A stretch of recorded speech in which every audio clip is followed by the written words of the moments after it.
problems that hopefully are resolved, but I apologize that we lost our link. I appreciate those people who have found their way back. Yeah, we had our other link crash on us, and unfortunately YouTube doesn't let us reopen it. Yeah. All right. Well, we'll carry on as if nothing has happened. That's all good people do. So, we are back here with our lit games, and we're sticking with our genre. Yeah, we're sticking with our genre method, where we've had a genre up to vote. People not here? I seem to. We're gonna have to do that again. I don't know why none of this has happened to this point. It's like I've never used it. Alright, now we're actually. I think people can hear us, but they can't see us. So here we go. There we go. Now you should be able to see us. Hopefully you can. What a rough start. Yeah. If you didn't hear that, I apologize. Our stream just basically crapped out on us. So, nonetheless, hopefully everyone can see us. Hopefully everyone can hear us. Hopefully I'll never have to deal with that again. Music is a bit loud. I can take that music right down. There we go. Hello, Caroline. Hello, Kataru. Hello, Malcolm Ho. Hello, Holly. Felix, you're in our own chat. Are you going to give recommendations of things you want? The chat's on a bit of delay, so they're saying there's no video, but it should be up and running now. Yeah, I apologize again. The stream crashed. We're back on track. We'll probably have a few less viewers for it, but hopefully that's the last time that happens. Anyways, there's a familiar face here. Felix Wong. Hello, Felix. Oh. Rory. You need to talk to your IT team about that. I think it's more that we rank pretty low on YouTube's list of priorities, so it doesn't give us a lot of options. But I want to talk first of all to the not new guy exactly, but new to the stream, Spencer Lucas Oakes. Hello, Spencer. Hey everyone. Happy to be here. Yeah, I'm happy to have you. I'm really happy that you came on. You might know Spencer from the chat for his sassy and salty, but now he's on the hot seat. Spencer, what kind of writing do you do? Because you are a varietal writer.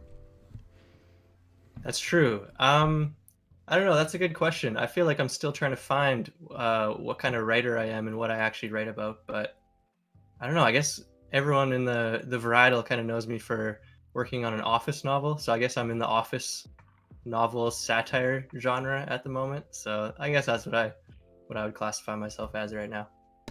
If I had to choose, and Felix, I want your opinion on this too. If I had to choose, I would say you are like a postmodern, somewhat experimental writer.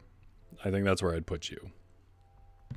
Okay, I'll take it. Can I just say that, because before the stream started, we were talking about who Spencer looks like as an actor, and I just realized he really looks like. I said Aaron Taylor Johnson before. But now I'm getting Tom Cruise, Mission Impossible 1 vibes. Wow. I don't know if you see it. There's that scene when I don't see it. There's that scene when he's going through the laser vault and he has glasses on. He's wearing a black shirt too, and you look exactly like that right now. We're gonna have to pull a picture or something. For once, I got to be on Felix's side with this. I would not have seen Tom Cruise at all, but then when he mentions how he looks when he goes into the vault, that's right. You definitely back there in the shadow have a bit of a Tom Cruise thing going on. I mean, I take it as a compliment. Yeah. I don't think saying anybody looks like an actor is usually an insult. True. Yeah, we were talking about what actors we look like. and I'm curious, chat, what actors do you think we look like, if any? I will tell my story in between when we're actually writing. I don't want to take too long.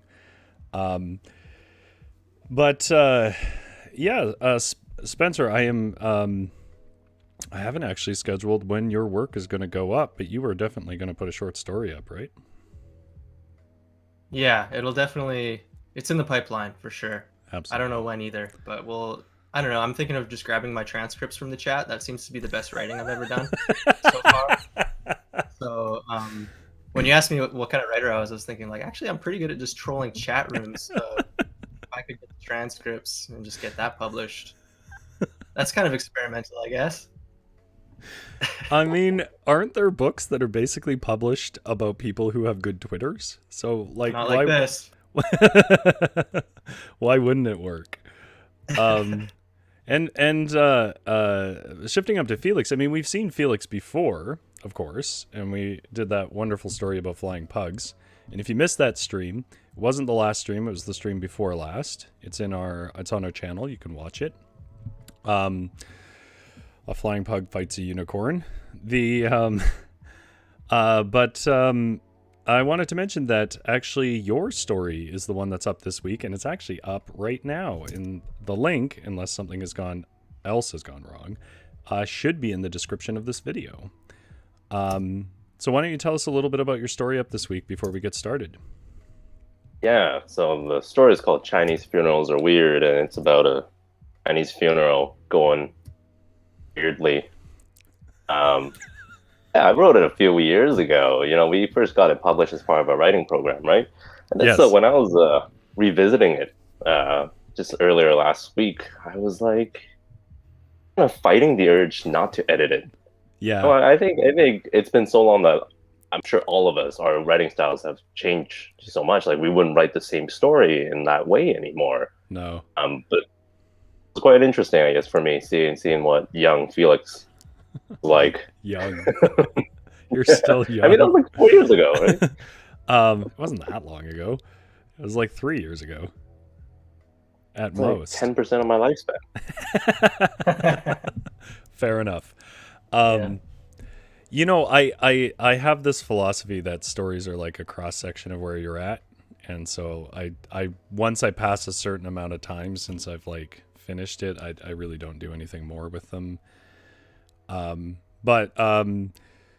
Yeah, I think what stands out for me about your story is I think it really highlights what is most people's favorite thing about your writing is you have this dry wit and great observational style that it just finds kind of like the natural comedy in moments.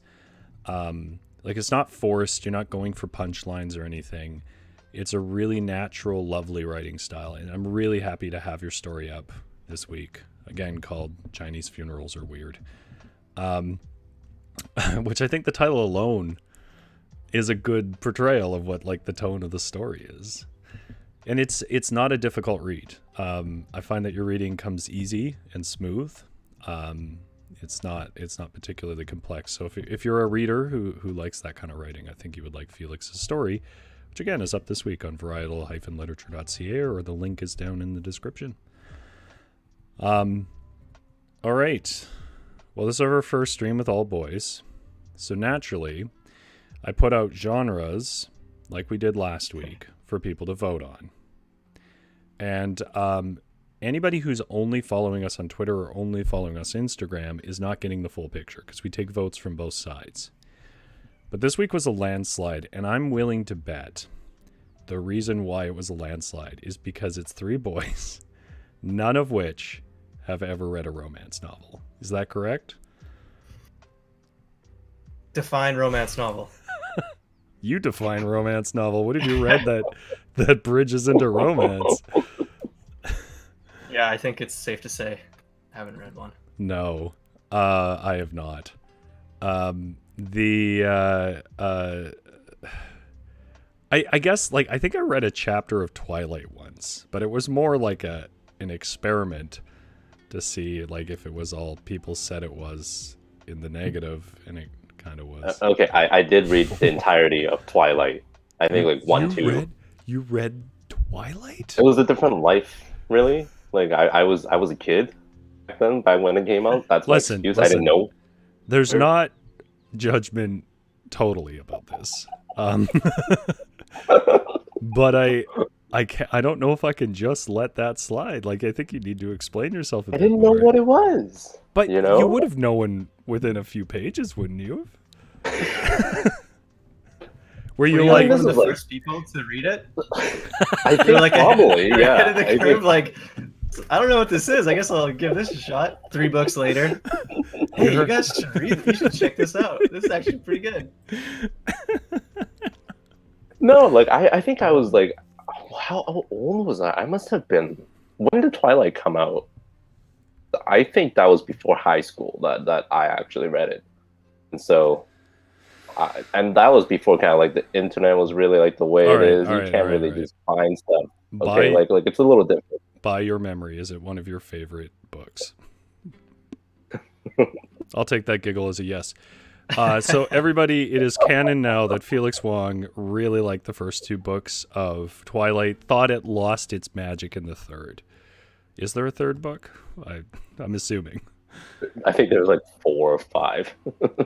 Well, anyways, I mean, I've pretty much said it, but I'll say it officially. The category, the genre is romance. We got to write a romance story. Guys, I have no idea. But we'll figure it out, right?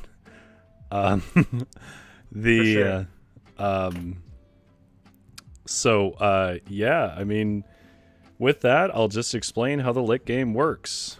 The first thing is, on the Wednesdays, which we'll do next week too, we put up 3 genres and people vote on it. And then we have to write in that genre today. Then we're going to take turns writing a story. Now, chat, you need to be active here because basically your job is to make our jobs hard by giving us lots of recommendations and so on. And what we see, chat trending towards or wanting to see happen, especially with romance, like what do you guys want from a romance novel? We'll force whoever's writing to incorporate that or collectively to incorporate it depending on how it goes. But we also added a twist to it last week that we're bringing back here now.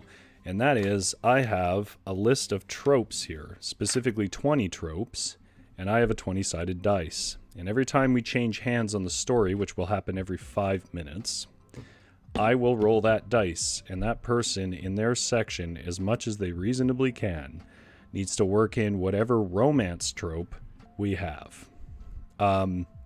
So that's the gist of the game, and we're going to write until we get something that looks like a conclusion. Other than that, there's no restrictions, other than you're going to have to work in tropes, chat suggestions, and write in the romance genre. Beyond that, it can be whatever kind of romance we want to write. Now, Spencer, you're the new guy this week. Which means, and the way usually we work this is the first person to write has the easiest time because there's the less stuff to work in. So you're going to go first. And then we'll sort of bicker about who of me and Felix are going to go next. So do you have your document up? I am totally ready to write a romance. Any last words, Spencer, before? I think it's going to be called Chinese Funerals Are Weird.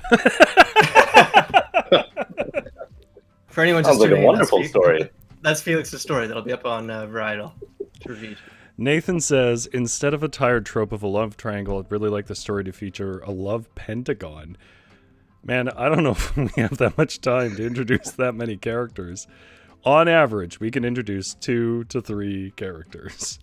But also, I kind of feel like romance characters are barely developed. So maybe you could just drop people in.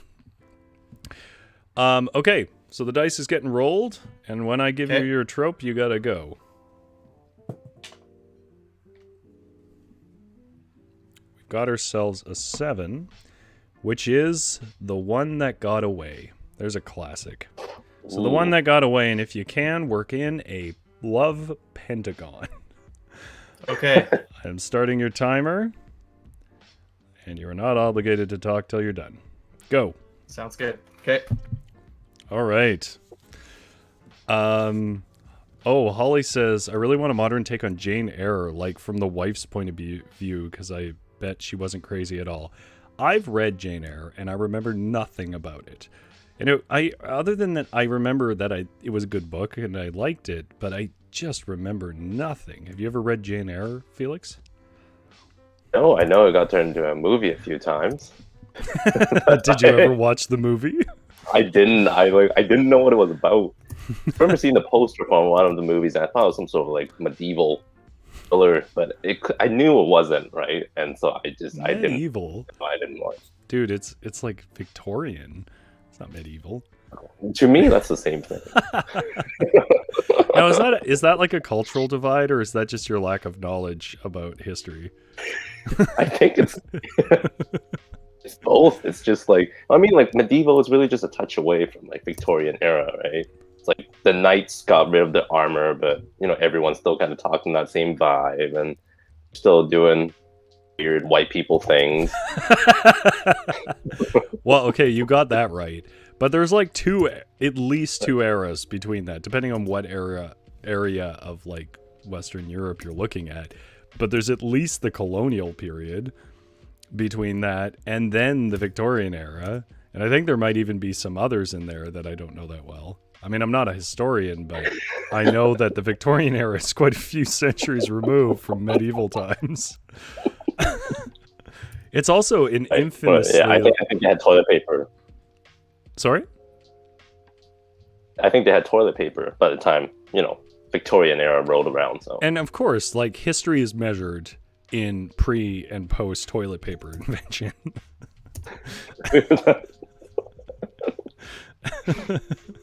BC stands for before crapper. Holly says, men always be saying, she's still talking about Jane Eyre. Oh yeah, she was so crazy, so I locked her in the attic, which is a part of Jane Eyre's story. Totes a true story, just ignore anything she says. I thought it was kind of accepted that the perspective of Jane Eyre was that the wife wasn't that crazy, but I mean, maybe I'm just remembering this wrong. Dana says, you asked us to make your job hard. No, I said you could make our job hard. I didn't say you had to. All right. Felix, I actually listed your story as nonfiction, but it occurs to me that I don't know if it's nonfiction. I kind of always assumed it was. Is it nonfiction? I mean, I learned a new term these past few months, and that term is autofiction. What? Autofiction. Autofiction. Yeah. Okay. Like a fiction about yourself? Oh, it's fiction in which you are a motor vehicle. Yes, it is fiction in which you are yourself. It's like taking nonfiction experiences, but putting a fictional spin on it. So it's kind of like half-half. Yeah. Okay, so like, I don't have that level of complexity of tags on the website. So, would you put it under nonfiction or fiction if you had to choose? Either way works, I guess. Okay. Yeah, nonfiction works fine. I'm fine with it. Yeah. Well, let's ask the question I'm sure people will be asking after reading that story. Did you go to a weird Chinese funeral? I have, yeah. I have only been to one, actually. Oh, wow. It was weird. It was weird. So that part of it's accurate, but maybe not all the interactions. That is accurate.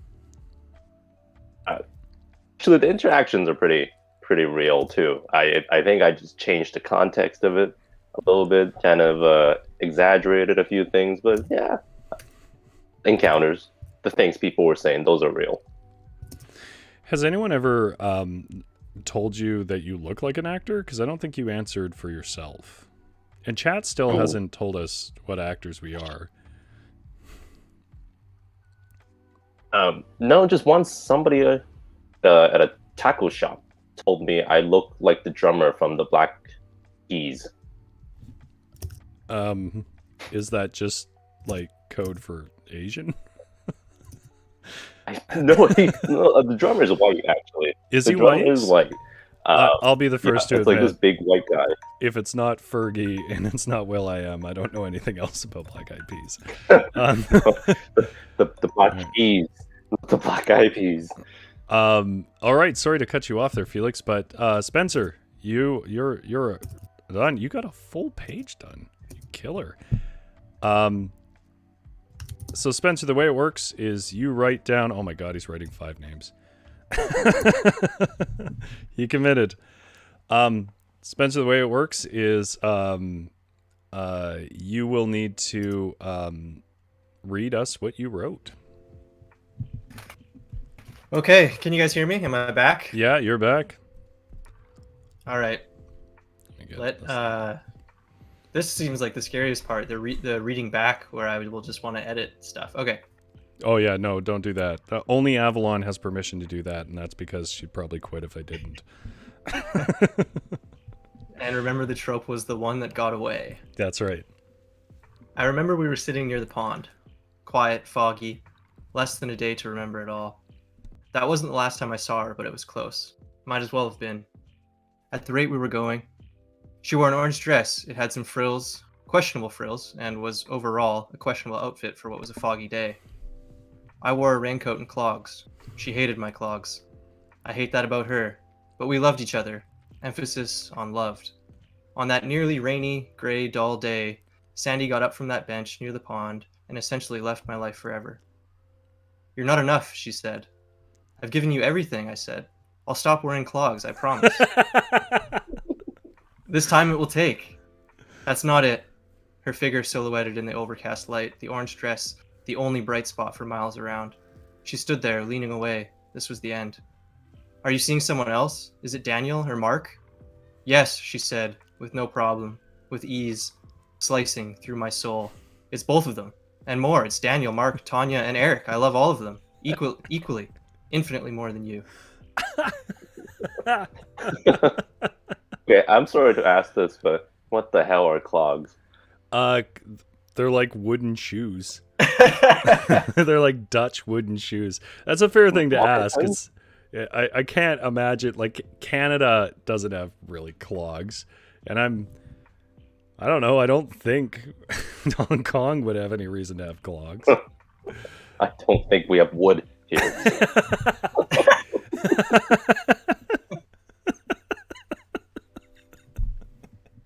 Wow. Fair enough. I mean, you can get a nice pair of like suede slip-on kind of clog type shoes. It's right, you can get the clog they're style. in, man.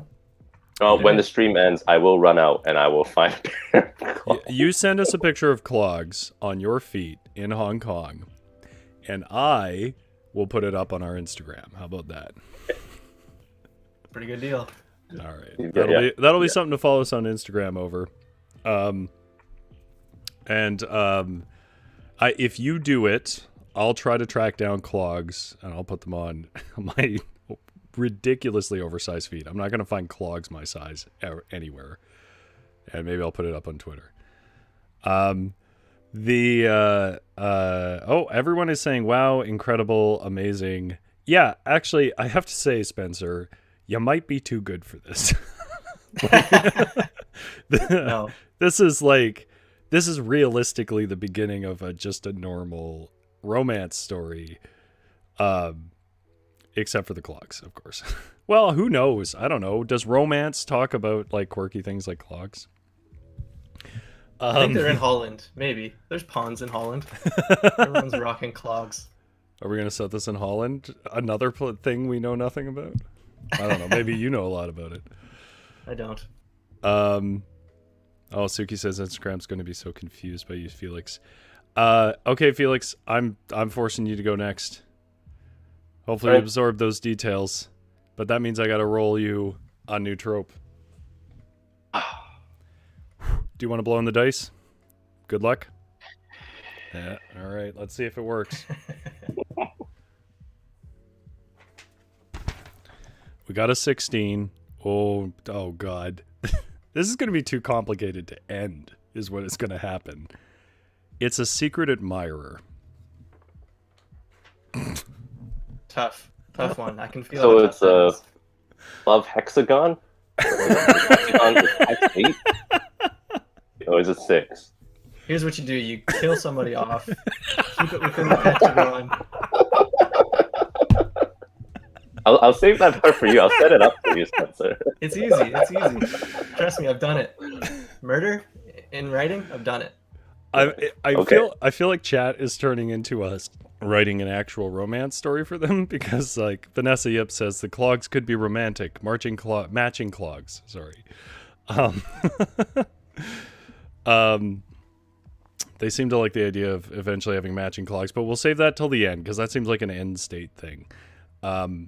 Well, good luck, because right now, as I understand it, because, you know, the framework of the romance is the point, we have our protagonist. Does he have a name?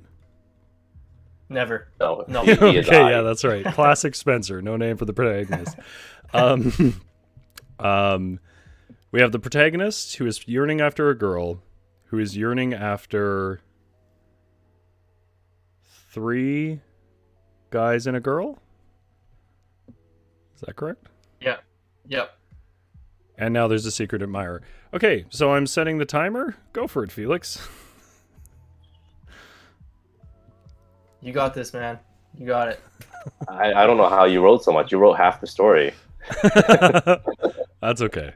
If you write Sorry. less, we have to write more. We got a hashtag love hexagon out here from Nathan. I should say Nathan is an old friend of mine, and he was the big like proponent for us to be doing romance. He had a campaign, mainly because he wants to see me write romance, because he very accurately probably doesn't think I can do it. But anyways, Spencer, I know I already told you this story off stream, but it's come up a few times. I want to tell chat the story about the person I got confused for, the famous actor, and not just people saying you look like it, but I got confused for it. So for the duration of the Twilight movies, big thing, the big actor that I was confused for was Robert Pattinson, and I don't think. I have to tell a story to emphasize how much this is. First of all, it happened about a dozen times. And second of all, I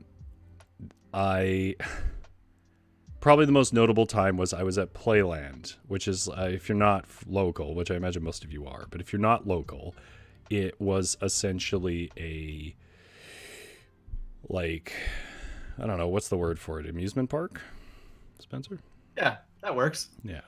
And it has this big swing ride on it where it takes you up high. It's not like an extreme ride. It's just like floating in swings, and it spins around.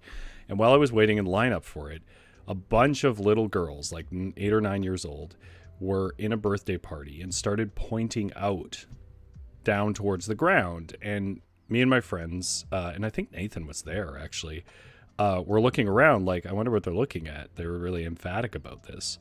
Couldn't see anything notable. They got off the ride. They went and crowded, like they rushed and crowded around their parents. And then their mother came over to me and said, "I'm sorry to bother you, but are you Robert Pattinson?" And I realized they thought it was Robert Pattinson. But it was literally like people would stop me in the street. And you were saying, Spencer, that you can kind of see it. Yeah, I pulled up some pictures on Google Image, and you know, like the eyes. I feel like you both have striking eyes, and they're there. This is the romance novel right here. They exist. Yeah.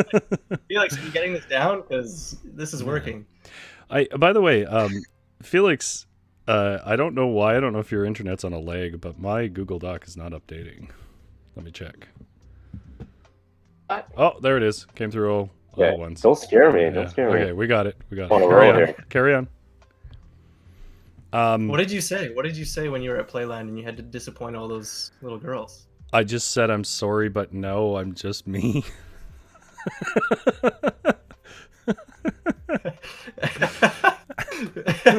I love that you apologized. Who are you apologizing to? Well, to anybody who thought they were going to have a notable moment.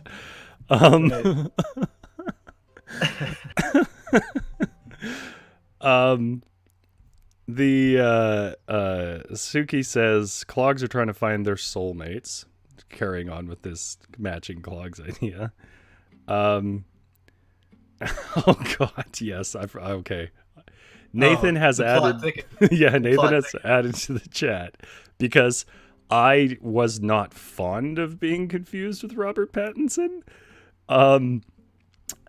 Nathan, when we got on the swings, which are up in the air and it's not a noisy ride, he at the top of his lungs cried. I'll just read what he said. The other part of the story is that when we were on the ride, I yelled out that he was Robert Pattinson, and a bunch of young girls waiting for the ride started screaming. Which is true. That happened. So they thought you were Robert Pattinson after your friend yelled, though, or before? Before. And then after that event, we got on the ride, and then I was like, oh, this is like the worst. I get confused with this guy all the time. and then he was like, yeah, no, absolutely. And as soon as we were up in the air, he was like, it's Robert Pattinson. Yeah. Yeah. Vanessa Yip says, you should have signed a napkin and sold it on eBay. Well, anybody who isn't looking at me from a swinging ride can see I'm not Robert Pattinson. I don't think I could have sold it that way. Holly asks, love Hexagon. Is that a D&D thing? I Roll a Friends episode? It's definitely not a D&D thing. Although, honestly, D&D games often wind up being like romance novels. Yeah, I don't know if you have any equivalent story to that, Spencer. I really don't. I never really get mistaken for anyone, like, you know, anyone that I don't know. Nobody coming up to me on the street or anything. But I'm flattered that Felix and you both think I look like Tom Cruise and the who was the other guy, Adam Taylor Johnson. I mean, I feel like they're both like handsome actor types. But I usually, and especially before I got my haircut, it was always Jason Schwartzman. Oh yes, no, absolutely. I could see that. From, you don't, like, yeah. You don't have his nose, which is very distinct. It's true. But or his mole. Yeah, that's right. The mole. You know, if you dotted a mole, Jason Schwartzman. Yeah, but I've got that like a lot, and I feel like even like there might have been like somebody tweeted something about it, and then one of our TWS mentor Kevin Chong like endorsed it by like retweeting or liking, and I was so devastated. But I mean, I like Jason Schwartzman. He's a funny guy. He is, yeah. I mean, there's definitely worse people to be confused for. Yeah. I should say that on the Robert Pattinson thing, if you're looking at me and going, that guy doesn't look like Robert Pattinson. First of all, you're correct. But second of all, I was younger by almost a decade and a lot thinner. And I had short hair. The only reason I have long hair right now is because of shutdown.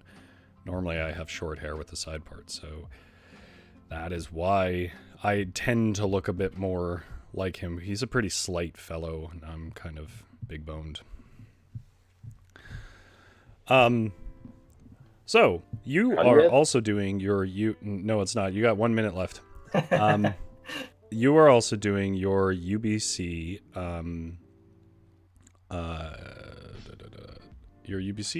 Master of Fine Arts, correct, Spencer? That's right. Yeah, I started that in 2019, the fall of 2019. So I'm actually like just kind of rounding around the last final lap, and I'll be finished this summer. That's quick. I mean, maybe it wasn't so quick. Fast. It felt quick to me. No, you're absolutely right. It felt so fast to me, and I can't believe how fast time went. And it feels like before you go into it, you kind of tell yourself, you know, you're entering a program to focus on writing, and you have 2 years essentially to do the program. And that seems like a lot of time before you start it. And then by the time it ends, it doesn't seem like it was nearly enough time. So. Yeah, you get like in the flow of things, and then suddenly it's over. So that's your time. Now you're free, Felix. So now you got to read us what you got so far.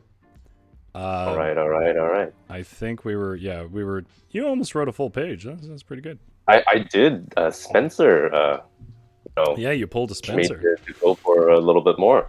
Setting the Alright. bar high. All right. Yeah, for sure. All right, so go for it. Let's Eric, I new sneakers, Eric. Look, I know you don't like clogs, but Bryce, Sandy said, just don't get it, do you? That was it. That was the last thing she said to me before she turned and walked away. Kept waiting for her to turn around, just for one last glance. Still kept waiting long after she was gone. Sat by that pond, alone. Chin up, a voice suddenly said. Came from behind me, from somewhere by the bushes. A woman leaned out from behind the trunk of a tree. Had long, fiery hair. Feet were bare. She smiled. Deserved better. Wasn't sure if she was addressing me, but there was no one else she could be talking to. Slowly, the woman began to approach me. She slid out from the tree and came down the hill. Her feet. I didn't finish that sentence, so Rory, feel free to pick it up. This is the first time I'm picking up a sentence halfway. You really did not hide the secret admirer thing, just emerging from a bush. Hello, are you Signal? Not very secret, but I guess that can come out in exposition. I have an idea that might start to tie what is fairly disparate nonsense together, but it's going to depend on what kind of trope I get here. So let's see how it goes.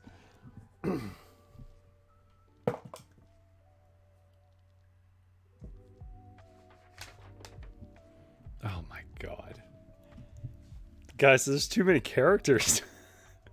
I got a 19, which is working with the X. Perfect. I feel like we have an X. Yeah, that's true. That is Sandy. true. Come back. I think the trope is supposed to go that, like, it's bad to work with the X, but all it says is working with the X, so I'm going to work with that. I mean, the X could be anyone. I have an idea of how this could work that I'm going to start writing. I have no idea how we're going to wrap this up before 1 in the morning. So, all of you start thinking creatively, or else this will never end. I got time. All right. You guys mind the chat, and Yep. I will go and do my reading. I'm setting my timer. Wish me luck. Yeah, Working with the X. we caught up on the chat, or did we leave off somewhere?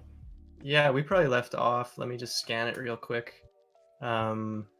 Yeah, Rory should have signed a napkin and sold it on eBay, but he didn't.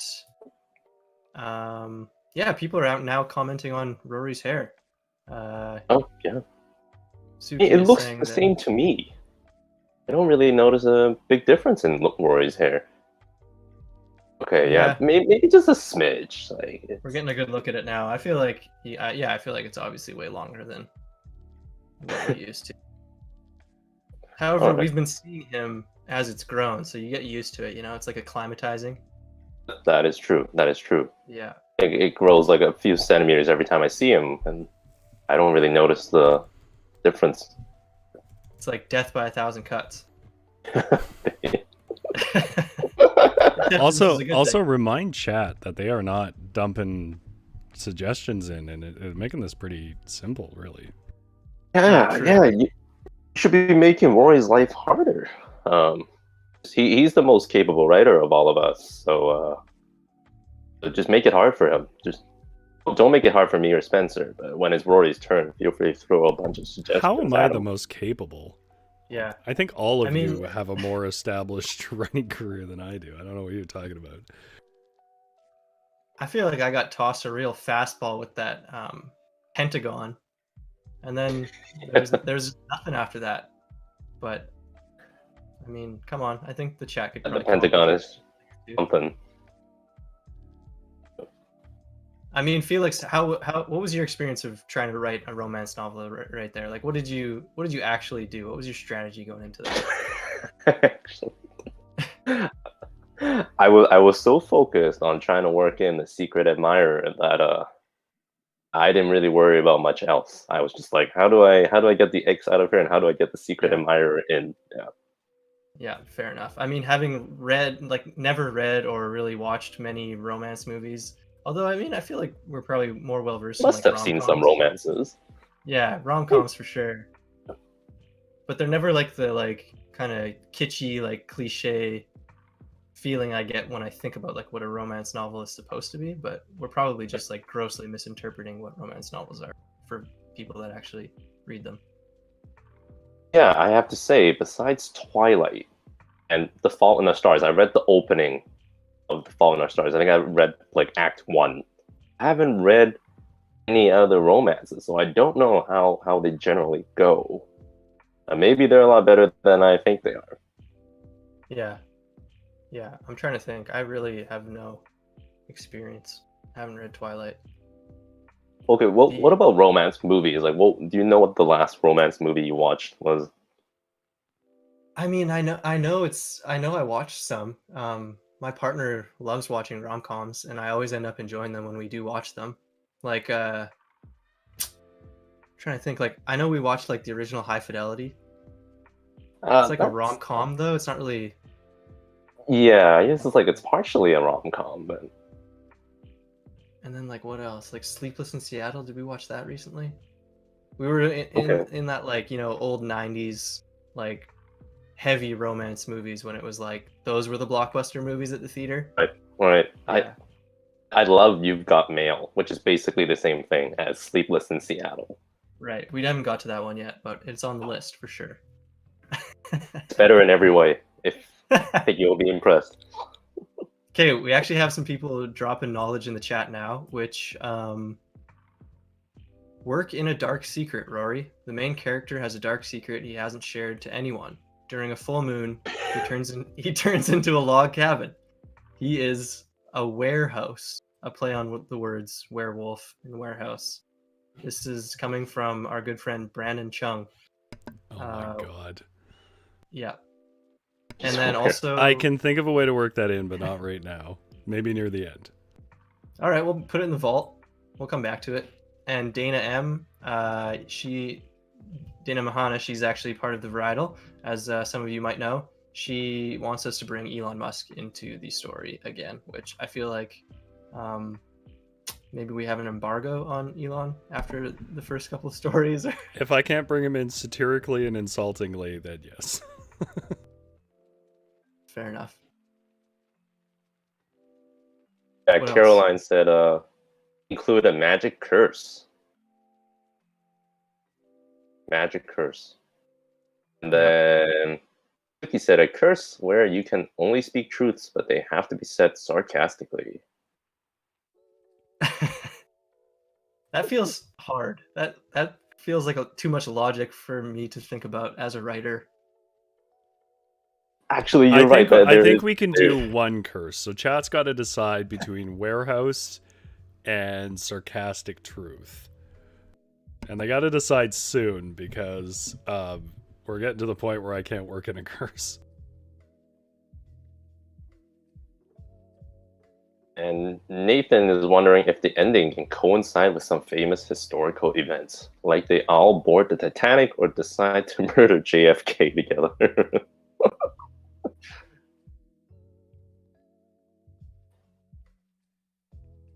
Right. Oh, I think my partner is actually in the chat somewhere, and she just reminded me that it was When Harry Met Sally is the movie we watched. Oh, okay. I actually didn't really like good. that one. See, that doesn't surprise me. It's like the '90s movie, one of the rare '90s romances that I did not enjoy. What didn't you like about it? Because I actually thought it was pretty good. I just don't think Billy Crystal makes for a good lead. Any movie. See, now that's actually really fair, but I think that's what I liked about it. I liked that they just really leaned into Billy Crystal being the lead. But I think they did really lean into it, and I only watched it once, so maybe if I watch it again, I'll have different thoughts. But I remember it just not catching my attention. Like it's not a typical rom-com. That's right.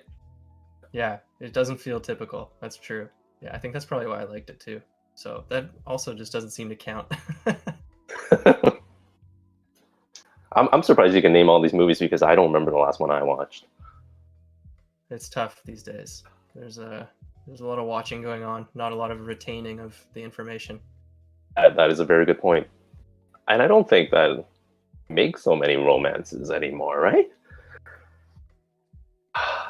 Yeah, that's the thing. Watch. They don't really. They don't really. Yeah, they just don't. I feel like no one wants to put like the money behind a rom-com or romance movie when it's just, I don't know, the market is just all about superhero movies and that All kind of right. thing. All right. Congratulations. I don't think I worked in most things. The warehouse thing, I still have an in for that. But it looks like votes are going for warehouse. Okay. Warehouse, yeah.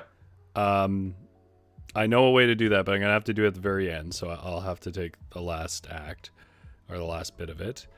I mean, maybe I know how to do that. We'll see how the story goes. I could not work in Elon Musk. But I leave that open to other writers if you're able to do it.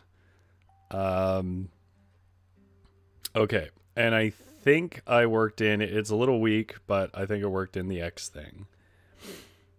So, I'm going to read what I have. So this woman crawls out of a bush.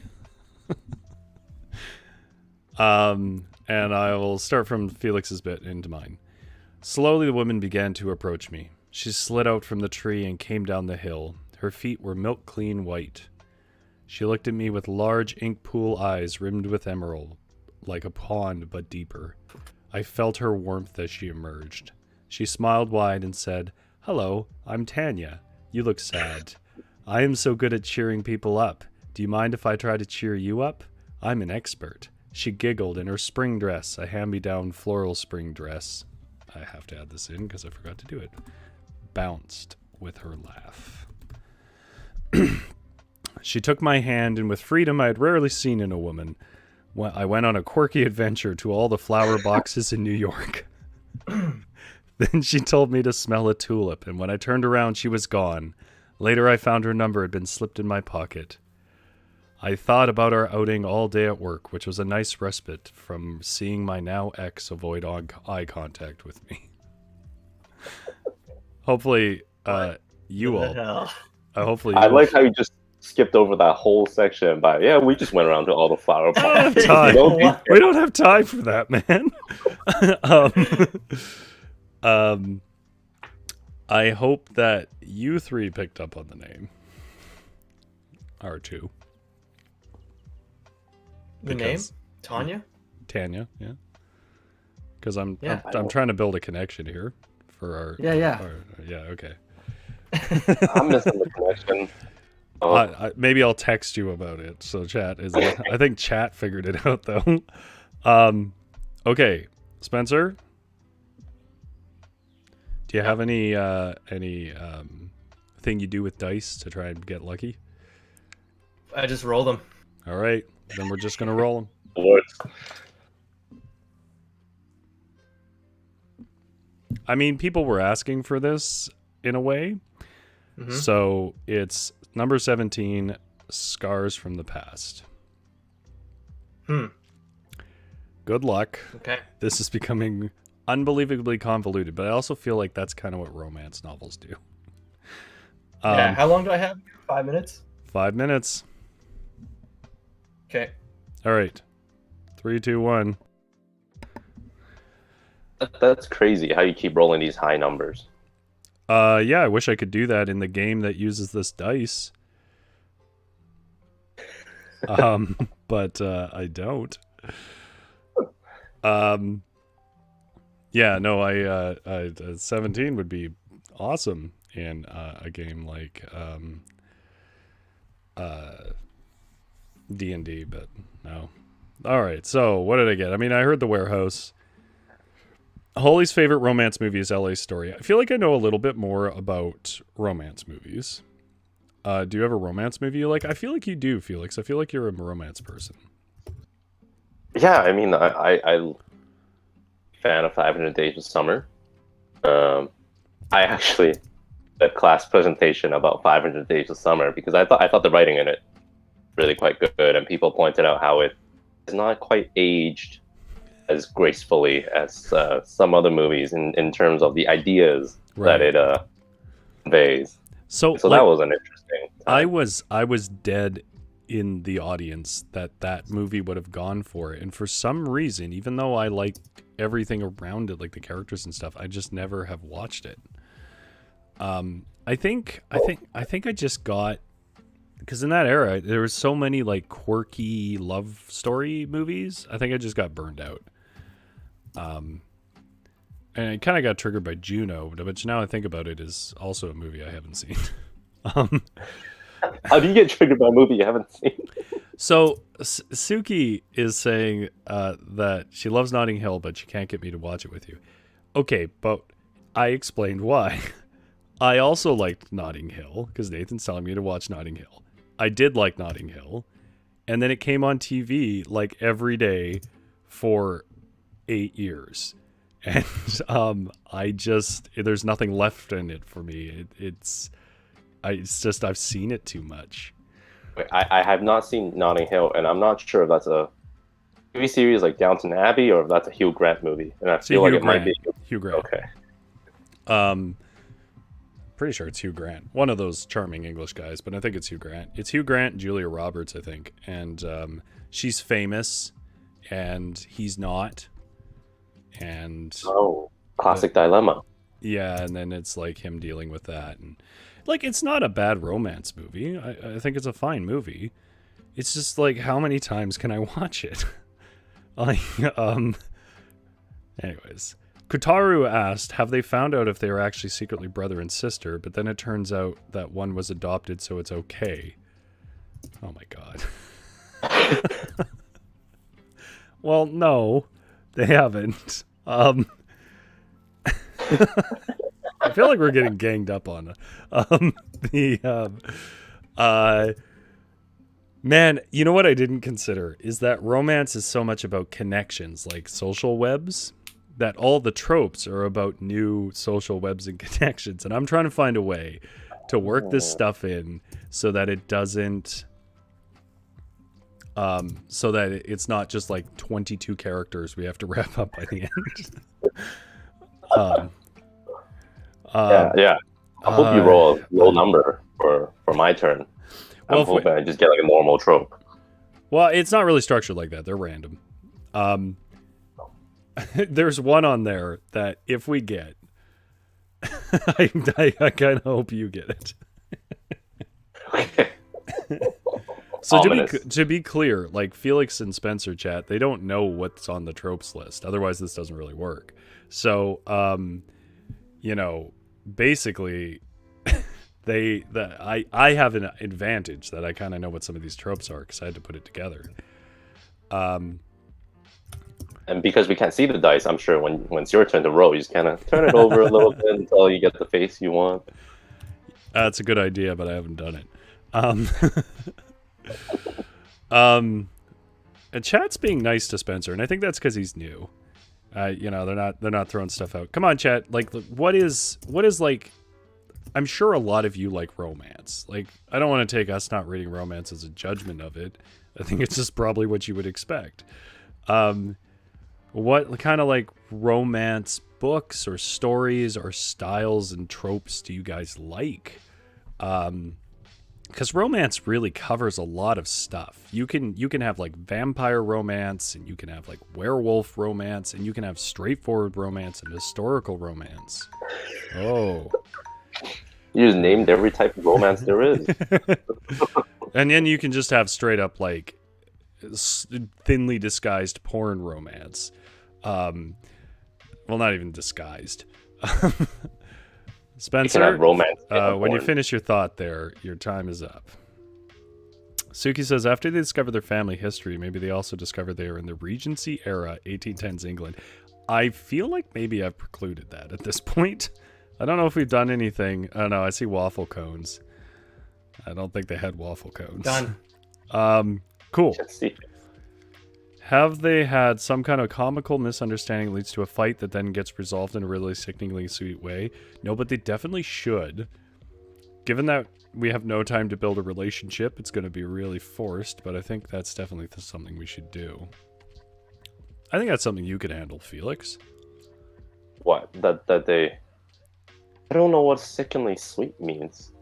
Just like like at the end when they clear it up, it's just they're so okay with it, and it's like not like everyone's super happy now, and like, oh my god, I'm so sorry, and they hug and yeah. Oh, okay. So we're ignoring Spencer here. Okay, Spencer. Let's see if you have moved the story and relationships forward. Uh-oh. Okay. So I just, I'm just going to read the last little bit of your part, Rory. Okay. I thought about our outing all day at work, which was a nice respite from seeing my now ex avoid eye contact with me. Work sucked. It always sucked, but now it sucked even more. I loved Sandy, but now that she was my ex, some of the spark had gone. Scooping ice cream lost its charm. I'd lean against the refrigeration unit, the big deep freeze, for hours. Not 4 hours, sorry, guys. For hours, just trying to feel something. The metal and glass of the ice cream bin was as cold as Sandy's heart. Sandy, Tanya, my mind raced. 1 vanilla, please. The customer, a circular man with 2 pebbles for kids, shoved his money in my face. I gave him chocolate. Sandy, Tanya, Sandy. I didn't know who I loved more, what I should feel. I scooped a dollop of mint chocolate chip straight into my mouth. My teeth fought against it. Brain freeze hit me like a freight train. Sandy eyed me from by the waffle cones. I wondered if she knew about Tanya, our secret liaison in the park, the way she admired me like some god from the days of old. Normally I would be flattered, but Tanya didn't know about my past. I really forgot about the whole scarred past. Yeah. It's just you just kind of dump that into Felix's lap. I don't know about that. If we kept points, you might lose some. Yeah, I'm totally okay with that. All right, so I'm gonna let you write in a minute here, Felix. But here's what I'll say: we are coming up at about an hour. I mean, there was some finagling in the stream and all that, which again I apologize for.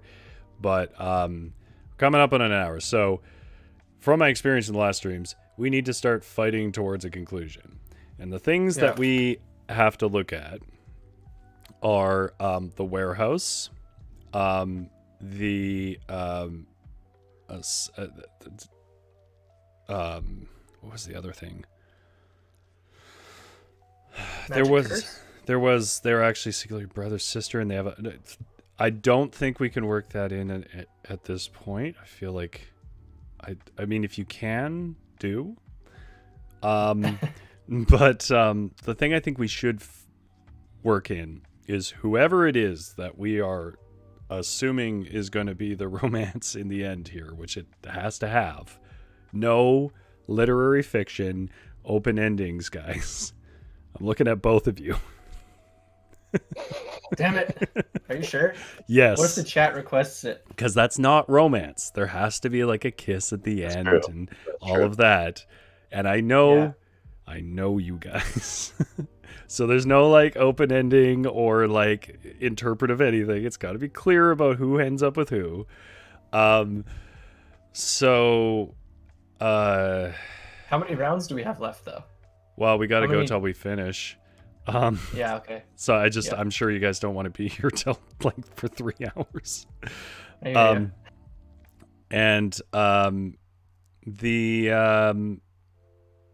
I feel like there was one more thing we had to work in. Let me scroll up in the chat, or maybe chat can remind me. I know the warehouse, but I'm going to work in the warehouse because I'm going to go last. Yeah, I might just steal that from you. Oh, matching clogs. That's right. Because we've completely abandoned the clog thing, and I think we need to bring it back. So, or have we? Yeah. So, all right. I'm gonna roll then. So, in other words, we need matching clogs. We need to have some misunderstanding, comical misunderstanding leads to a fight where they make up, and I need to work in a warehouse. Yep. You know, and like the whole rising action climax resolution thing too, but like we didn't promise a good story. We just promised technically a story. Oh, you got an easy one, Felix. Your trope is men in uniform. I don't know what uniform this is going to be, but great. And I mean, if at any point you can keep doing something with that hexagon or whatever we're at now. Don't forget about Daniel, Mark, and Eric either. Yeah, who are, related to this situation. I kind of fused that secret admirer into it, so we were not completely removed from it. All right, I mean, there's nothing more I can say, Felix.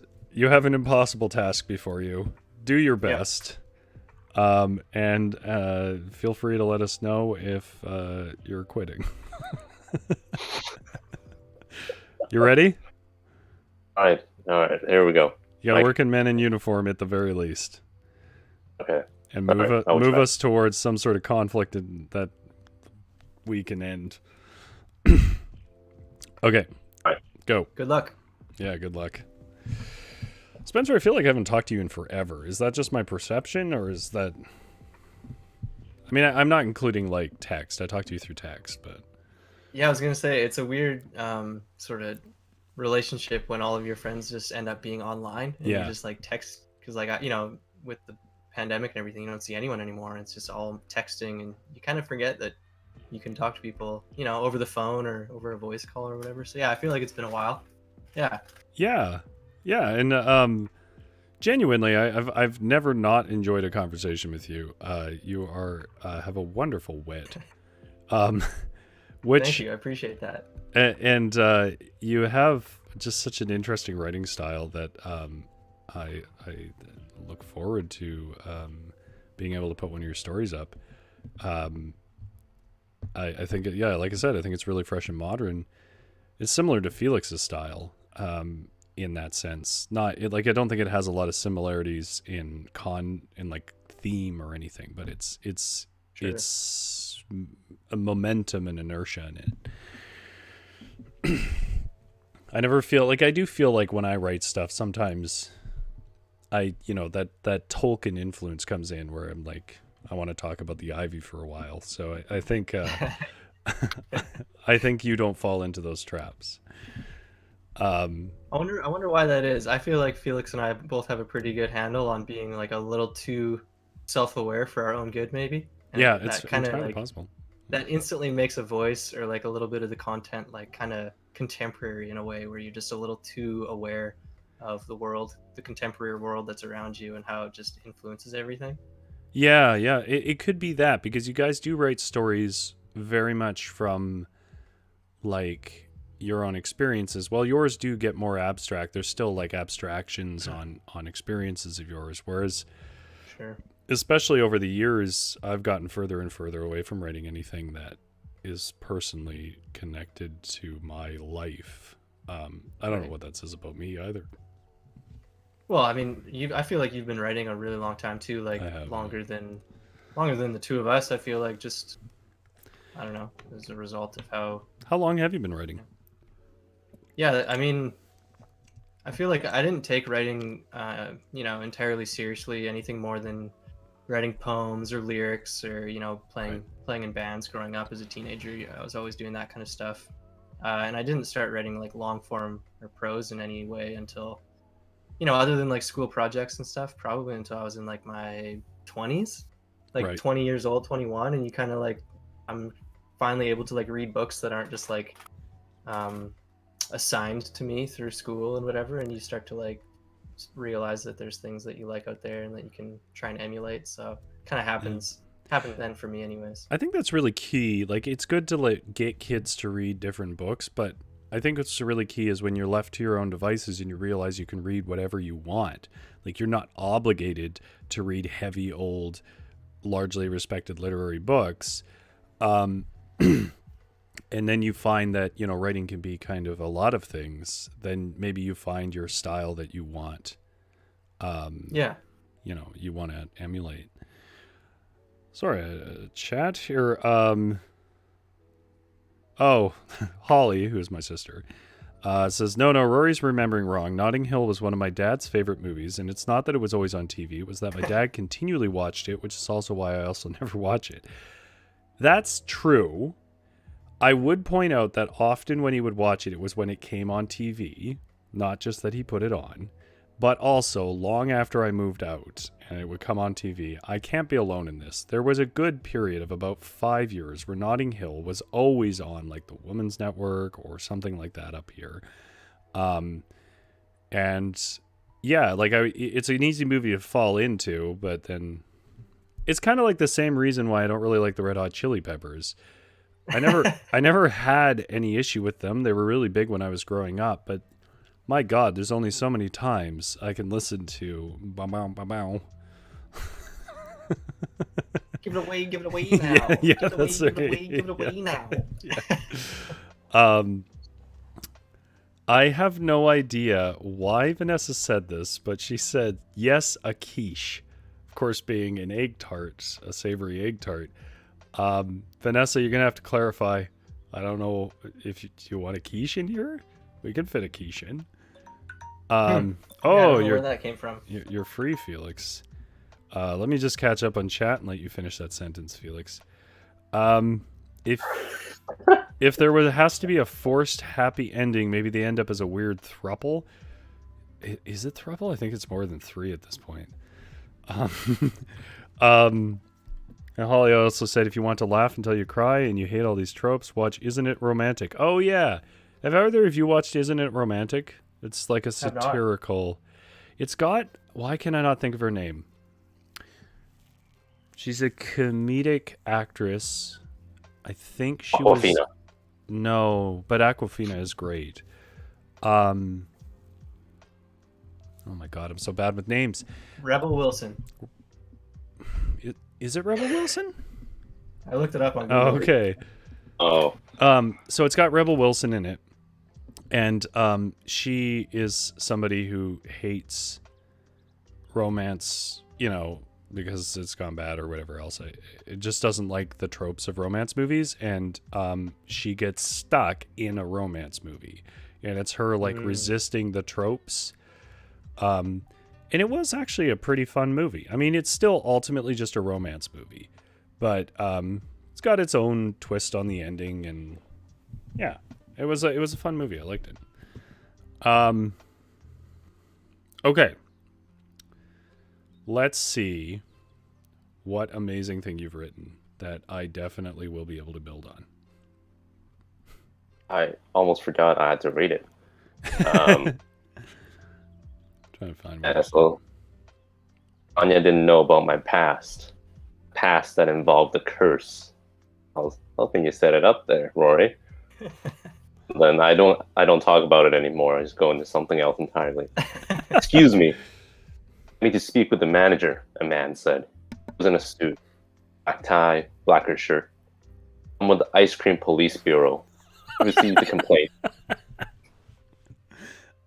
Sandy sidled up beside me. She crossed her arms. What's this about? Wondered if she was trying to defend me. Maybe our spark wasn't gone yet. An anonymous caller notified us they were served chocolate ice cream here. So, it asked for vanilla. Oh my God. What have you done? Wow, really doubled down on that whole. What am I supposed to do? Oh, You've hung me out to dry. How am I supposed to pull romance back out of this? Good luck. I'm sure that there's romantic elements deep in there. Maybe the chat will say. Felix, you're supposed to be on my side. I was just supposed to throw things at the wall and be like, let's see what Rory does with it. I feel like I've invited the chat in to write the story. All right. Well, before I get into this, because the chat's getting a little more vibrant here, there needs to be a dramatic confession in the rain. I agree with Holly.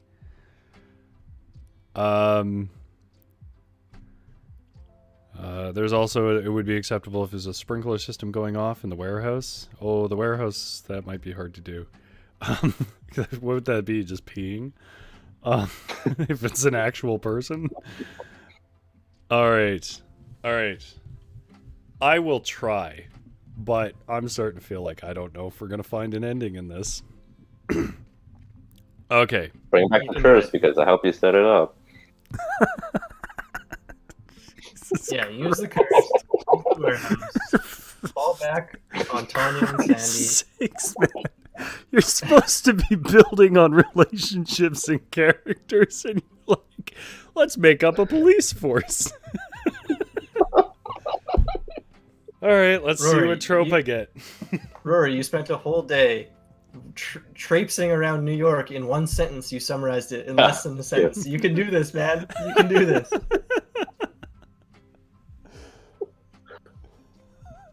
This game, this Thursday night thing, better not become everybody secretly screwing with me on air. No way. All right, so I rolled an 18, which is the trope royalty, which is just another layer of insanity. Chat, I really don't know. You're throwing a lot of recommendations out, and this is getting harder.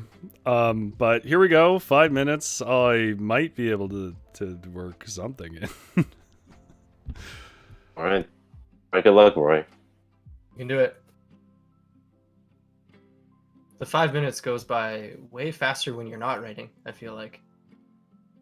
I think so too. Yeah, when you're writing it, it feels more like 10. Yeah, it feels like it takes forever.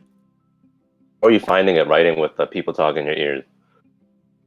Oh, it's definitely not easy. I actually turned the volume down almost all the way for most of my 2 turns so far, and it helped a little bit. But That's I missed cheating. some of the content. I know I shouldn't have done that, right? I don't think you're allowed. I think you're banned from future broadcasts now. Yeah. Well, had a good run. No, I had a little volume, so I could still hear if the chat was giving recommendations. So it's not easy though with everyone talking. It's really tough. Yeah. So in the chat, they talked about movies a little bit. Scene from Blade. Then a scene from Constantine, and it's weird because I know exactly what scenes they're talking about. What scene from? I don't know what they're talking about. Which scene? Both of those movies had a fight scene with sprinklers going off. Oh. Have you not seen those movies? No, I have. I just don't remember. Are they asking me to have a scene where sprinklers spray blood? Because I can't. I don't know. Sounds kind of romantic.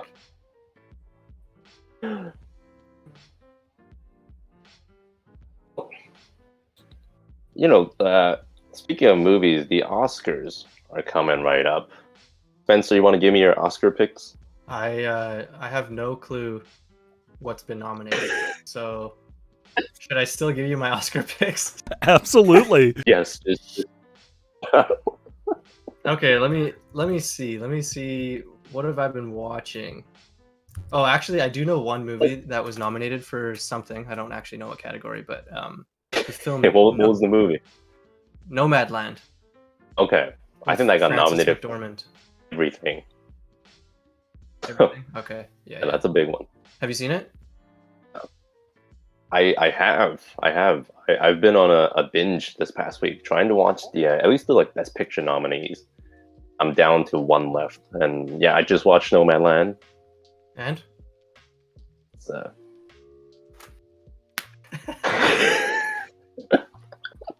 I can see why it attracts the Oscar attention. It's boring, I think, and that's exactly the sort of film that wins awards.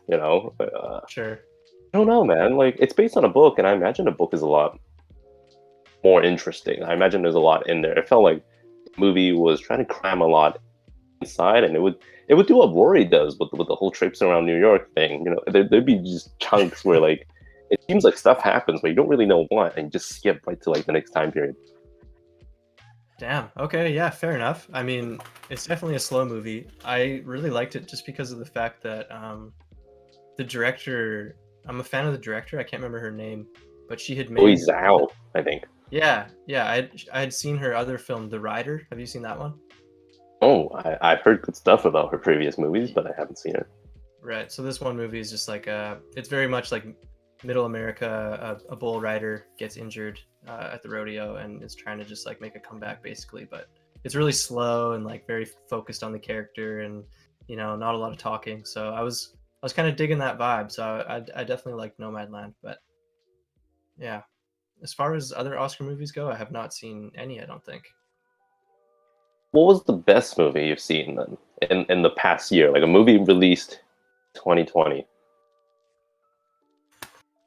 Felix, man, putting me on the spot. I don't even know. Yeah, Name some movies that came out this year. Bad Boys. Nope, Bad didn't Boys see it. 3. Didn't see it.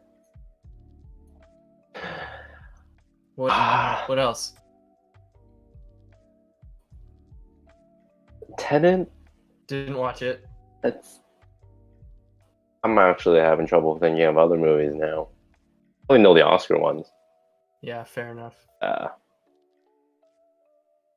We enjoyed Minari.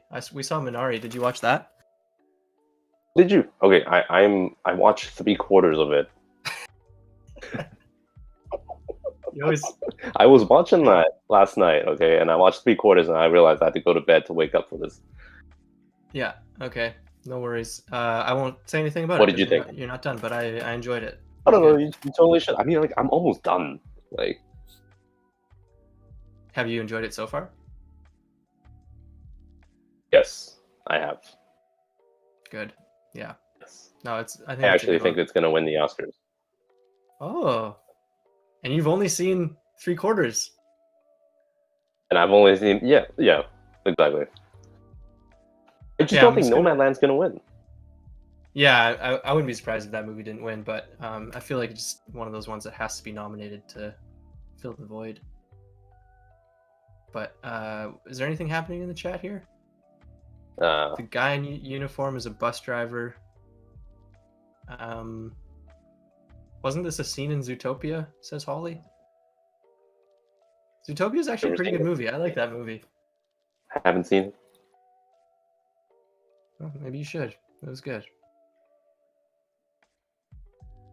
What else? What else did you watch for the Oscars? What was the other, next best I movie? watched. All right. Excuse me, Rory. We're talking about the Oscars here. I'll come back That's in another great. 5 minutes. Right. As you know, we're called Varietal Oscars. We'll have an Oscars. I don't themed think I've episode. watched anything that's nominated this year, and I'm a film guy, but I just haven't. Okay, so I did what I could. Let's see how it went. So the cop is in here, and he's going to arrest him for serving chocolate to a customer for vanilla instead of vanilla. Right. You are under arrest, said the officer.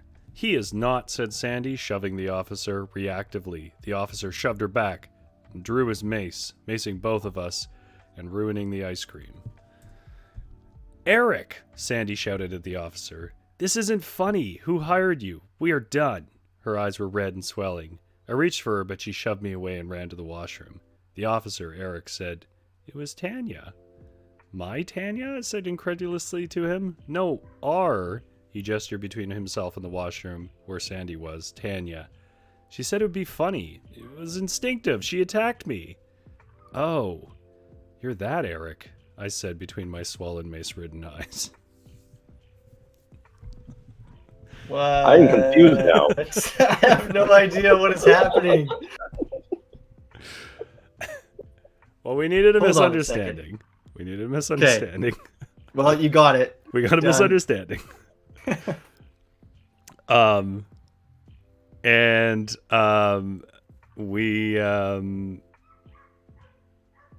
We needed to draw more people in. So Eric was a part of our Pentagon. And what I didn't get to, because I ran out of time, was I was just going to say he was like, I don't know, a stripper or something who got hired and showed up in costume. And he was just going to do something silly because she's so zany. But it went badly because Sandy recognized him. I dare say this character web is more complicated than Game of Thrones at the moment. Well, whose fault is that? You could have used the characters we already had. All right. I accept no responsibility for this. We need to push towards an ending. I don't know. Tanya needs to come back, and we need to resolve something. Who is it next? I think it's me. All right. This is the commitment. We got a 12 and it's Stranded Together, which I don't think is impossible. Stranded Together? Yeah. Oh, I'm just taking all this information in, trying to think. You know what matters the most is that Stranded Together. Yeah. Okay. Is that you Sounds have like 5 TV minutes. show. All right, guys. We can do this. I believe in us. Okay. All right, go. Okay, I genuinely didn't hear almost anything you guys said in that one. What did you say? What were you talking about, Felix? We were talking about Oscars. Oh. I know you just said you watched all the Oscar nomination movies. So. What's the movie that you think least deserved an Oscar but got it? I think that's an easy question, frankly. There's a lot of them. The Green Book. Oh, yeah. What a... Like, is it 1981 with that movie? That was not a movie for this era. Didn't watch it, but I've seen bits of it, and I just thought, this is not for me. I don't think I'm going to get anything out of watching this movie, so I didn't. Like, it's literally just a white savior trope made into another movie. That's all it is. I like the actor in it, of course. The actors in it. But yeah, what a misfire that was. It's like Crash. You remember Crash? The one that won the Oscar, not the, what's his name movie? Like the 2004 movie, right? With Yeah. It's like Babylon or whatever, where it's like a bunch of little stories. Yeah. I remember watching Crash when I was young, like in high school, and being like, oh, this is a good movie. It's about racism. And then I watched it again later, and I was like, this movie is terrible. How did this like sweep the Oscars? It just was like so corny. Hey, yeah, I got shown that in class too. I think it was in high school, and because the teacher was like, "Yeah, this is a great movie about." I know there's a whole subplot about the was it the Middle Eastern man getting a gun or something? Yeah, there was a. shooting You know what the thing I remember the most? There was a line in it where they said, maybe the reason we crash our cars into each other is because we're just looking for human contact. And I remember thinking, even at the time, like, what does that mean? All right, I don't want to ignore the chat. Okay. One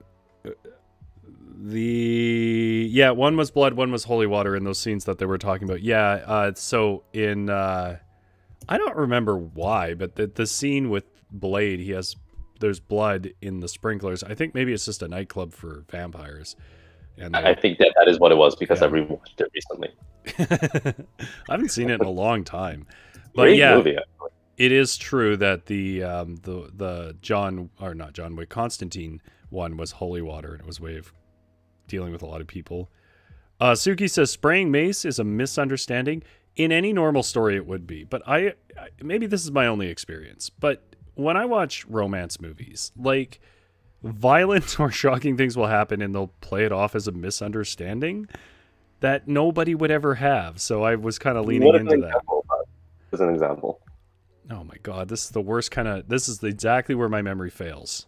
Right? Because I feel like I agree with you, but I'm also having trouble. Even the movie that we were referencing with Rebel Wilson has like some reference to it.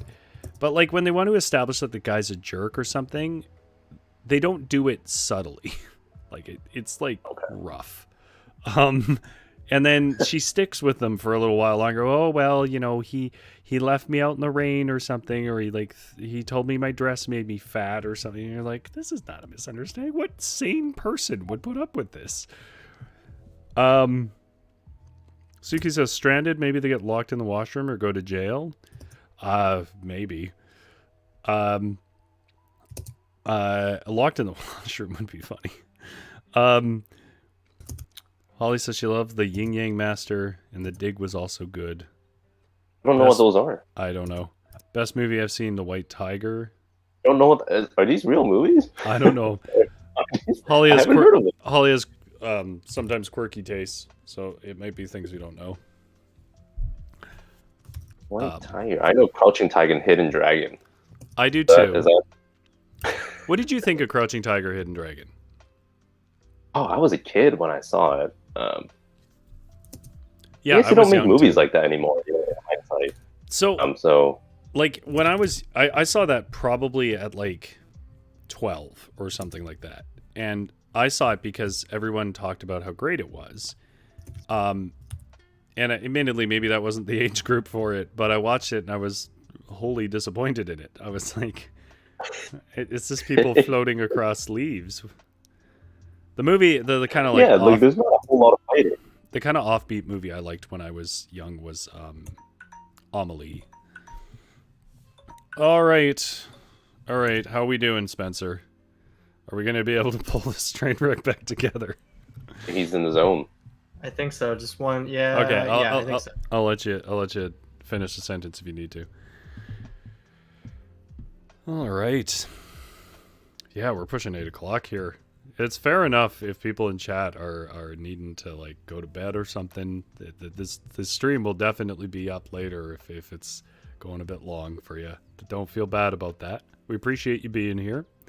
I will say, if you are like, now I got to go eat my dinner and so on, before you leave, give us a like if you like the video, and give us a subscribe if you haven't already.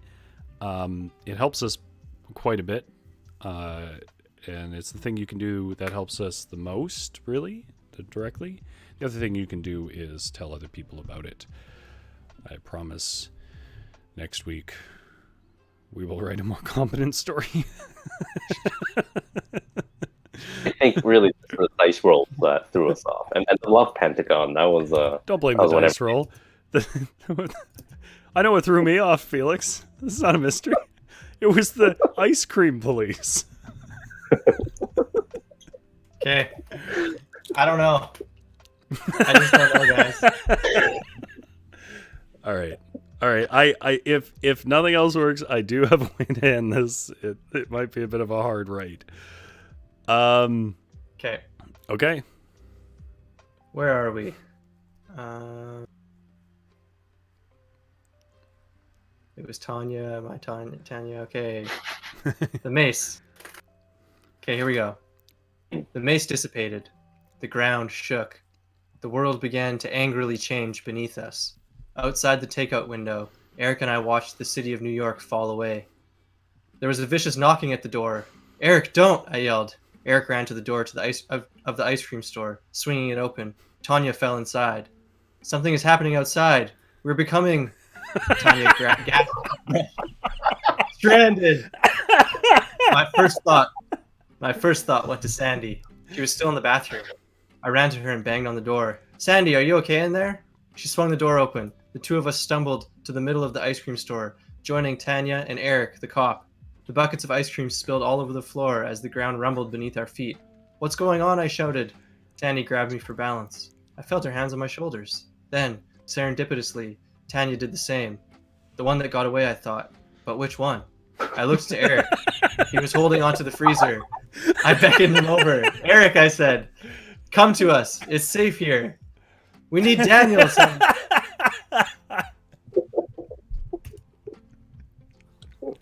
You know what I like about that? The one that got away, I thought, but which one is not even in character. That's just the author talking to the audience. As an author, no. I don't know. It could be either. We've built no relationship. I don't know. We'll see. We'll see how the readers feel. Look, they knew we hadn't read romance, so that they're getting a disaster movie now is frankly the chat's fault. I had to strand them somewhere. You didn't have to turn into like Doctor Strange. Well, Felix, you know what? I was kind of up against the clock, so when someone turns a timer on, it gets a lot harder. That really makes me want Mads Mikkelsen to just kind of walk in. Oh yeah. He's Daniel. Yeah. Oh yeah. Daniel, who looks identical to Mads Mikkelsen. I feel like I might be able to end this. It's gonna be stupid, but let's be honest, what hasn't? Okay. All right. I mean, that's a big if, and it really depends on what kind of trope I get here. No Felix? Felix, come on, you gotta have something. I don't know how to take it from here. Oh, you know what? I never worked royalty in. Whoops. Too late now. I think we've all forgotten about it. Oh, it's not easy. Chat, just so you know, it's not easy. Okay, I got a trope that I put on here, honestly, when I assumed that Avalon would be doing this, because I really thought, actually, Romance would win last week. I did not expect Detective Noir to take it. That I don't actually know what it means. I mean, I know what the individual words mean, but I don't know what it is as a trope. So maybe you guys can help me. The trope is Sure. unwanted harem. Is that when a girl really likes a dude, but the dude is Well, like, no, I don't. Like a Dude. harem is a place where is like where a lot of sex happens. Like it's like a lot of people. From medieval times, right? Honestly, I don't know. I don't know the etymology on it. Okay, sure. So yeah, is it like an unwanted like mistress sort of thing? Or maybe it's just a you- person who just. Honestly, I don't know, and I'm still gonna try and work it in, even though I don't actually know Right. what any of this is. Kind of sounds like Sandy, to be honest. Sandy? Oh, I was thinking our Sandy. I was like, oh god. Oh yeah, I didn't even think that. No, Um, the story Sandy. yeah. Sandy is technically a varietal writer, but she's on a hiatus for good reasons. So who the hell knows? Let's see if I can do it. Let's see if I can do it in 5 minutes. If I can't, we'll do the 2.5 minute thing, and we gotta end it. Finish it, man. So you guys Okay, start digging finish it. deep in Do your it. romantic hearts and disaster brains. I need romantic okay. So inspiration. Brandon Chung says the main character is liked by many people. I mean, does it though? I don't know. It says unwanted. I don't know. And I'm wasting time. Yeah, So Brandon, I think that's an anime thing. I think in terms of Japanese anime, that's the trope. There's entire genres dedicated to that sort of thing. I have not seen it. We're really, really out of our territory here. Well, I think what we've done is we've tried to navigate back to our territory. That's why it's not really a romance anymore. Yeah, I tried my best, but the natural tendencies took over. I also felt like I couldn't help trying to I couldn't help joking around while I was writing some of this stuff, which is just natural for me, I guess, but it doesn't really help with the romance genre at all. It's indie. That's what it is. It's self-aware indie romance. That's right. stop trying to Exactly. justify this. Listen, I believe we just wrote the best indie romance book that's ever been written, so at least the start of it. We should start pitching it actually to movie producers and see Well, if it gets any traction. I'm assuming there's publishers and agents in the chat. I'm surprised that my phone just been blowing up this whole time, but I'll just check really quick. There's 15 viewers, so I assume that they're all important people who advance their careers. Yeah, totally. I mean, I'm assuming they'll just DM us or take it offline, but Yeah. it'll come as no shock. It'll be no surprise when that happens. That's for sure. Spencer, Roy and I were talking about how I think I'm a little laggy actually. I caught you guys were talking about Okay. something. We're talking about how in romance movies they have a tendency to present these violent or also violence or just weird problems as comedic, and then Holly just brought up that was it Holly that brought it up? I've lost it in the chat. Holly brought up that in Hitch, Will Smith has that crazy allergy problem. I don't know. Have you seen Hitch? I actually haven't seen it. But I'll take everyone's word for it. Anaphylaxis is no joke. Look, because Roy and I were trying to think of examples, but we were having difficult doing that. But we both agreed that like it is a thing in the romance genre. Right. I mean, I can't think of anything specifically off the top of my head, but is that just Did in like anything like that romantic happen in High comedies? Fidelity? I think so. Like romance, romantic comedies. Yeah, I don't know. I feel like maybe like characters often have like traumas that they're dealing with. Like a protagonist or whatever will always have something in their past or something in their recent past that they're like trying to get over. And because it's like the romantic, lighthearted, sort of like almost comedy genre, they kind of just glaze over it, and like whatever trauma they might be dealing with is just kind of, yeah, definitely joked around in a direct way to deal with it. But sorry, I can't think of any specific examples now.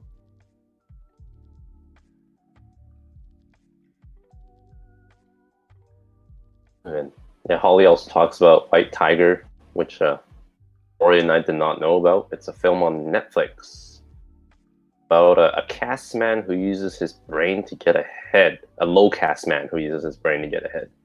From a book, and it's been nominated for an Oscar for Best Adapted Screenplay. Sweet. Put it on the radar. Me too. Oh man, that last round was tough. I did not know what to do. I was really trying hard to make it romantic, and I almost shouldn't say that because it's embarrassing if it seems like I was trying hard to make that romantic. Because reading it back, there was absolutely no romance involved. But you know, I tried, gave it my best shot. You set up the situation for romance. I think you've got the all the characters in there stranded with one another. Now they're going to face their problems, and in the end, You know, that's when they're holding on to each other. They're like touching each other's shoulders. That's about as intimate as I can get, really, in fiction and in my real life. yeah. I mean, I know that in your thesis project, romance is a big thread, but you don't really have any of these tropes in there. I don't think, right? You're absolutely right. There's not a whole ton of romance happening in my office satire novel, that's for sure. But you know, it's not finished. Maybe there's room for it. So maybe this has been a lesson to me tonight. How is your project going? Because you're on the last legs of your MFA, right? Did you and Rory talk about this earlier, or? Yeah, we just briefly brought it up. For anyone that doesn't know, yeah, I'm in an MFA program and I'm working on a thesis, and you know, I'm at the end of it, so I have a draft or two left to do, and I'm hoping to be finished by August. So it'll be, hopefully, fingers crossed, done by August kind of thing, and then I can move on to working on something else, or at least like put that away for a while and not think about it so intensely. Because you've been working on it for a lot of years now. I think you're the only one of us who has stuck with the same project since going to the review program. Is that right? I think so. Yeah, our writing group has what, like 9 people total. I feel like Dana has been working on her story for a really long time. But yeah, it has been a few years, that's for sure.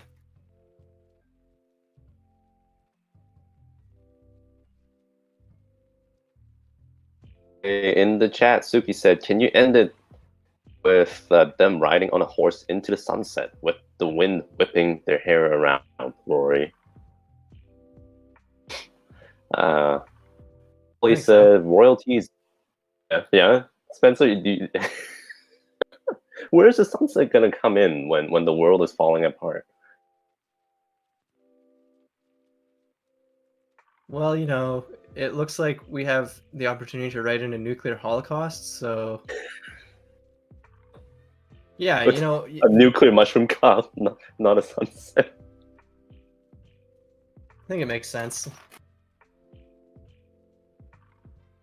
Wow, tall order from the chat tonight. Yeah. Holly said royalty is easy. Just make it the flavor of an ice cream. Royalty Rocky Road. That is actually quite a good idea, but I think we're past that now. I don't think ice cream can come back into play. True, the ice cream may have all fallen into the abyss along with the rest of New York, but I'm not really sure what Rory's planning, so maybe it's on the table. Not sure. Yeah, Rory, how are you doing? Has it been 5 minutes? I'm outside of myself at this point. Stay there. Just keep going. It's definitely been 5 minutes, but I'm going to finish this. You'll see. Finish it. I see in the chat, Suki, Spencer, maybe you need an office romance in your novel. You still have time to work into your last drafts.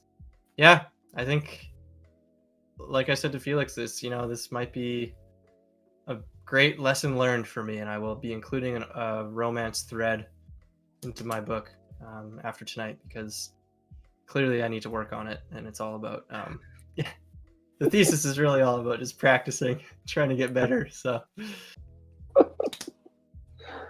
Yeah, I mean, you already have practiced creating this pentagon, so I think, yeah, you should put it in the book and then work on resolving it. if only it were so easy. I feel like this exercise is a nice little snapshot into what it's like to be a writer and how hard it is to actually just wrap things up. The chat's getting a first-hand experience and just how tough it is to do any of this stuff well. Well, to be fair, the last time I was here, we did not have as much trouble wrapping it up. I don't think we went quite as long. I think we finished around the 90-minute mark. I don't know about last week or the other time, but Uh-oh. I think the three of us, our weird minds, kind of melded together to form this weird synthesis that's making this strange story. Feels like you're shifting blame, Mr. Ice Cream Policeman. Yeah, I can't help but think it's all my fault because I'm the only one that hasn't done this before, and somehow... Nah, it's no one's fault. This is exactly what we line ourselves up with. The whole idea is, can you creatively think your way out of nonsense? Yeah, I feel like every time I tried to wrap something up, Felix just unwrapped it and then threw the wrappers, tore the wrapper up into pieces, threw it on the ground, and was just like, pick that up. Go for it, idiot. That's exactly what I said in my head as I was writing. Okay, Rory, are you done? You got to be close. The chat is frothing, ready to see how Very the story close to done. ends. I think the viewers have got their pitchforks out and they're demanding you to finish this story right now. Do I need more pressure? Is that the perception? Well, listen to this. The chat wants it to happen because it's getting dark in the chat. People are talking about nuclear holocausts. The world is being destroyed. Things have taken a turn. So I'm taking it as a hint. Office romances. That's as dark as you can get. Yeah. Yeah.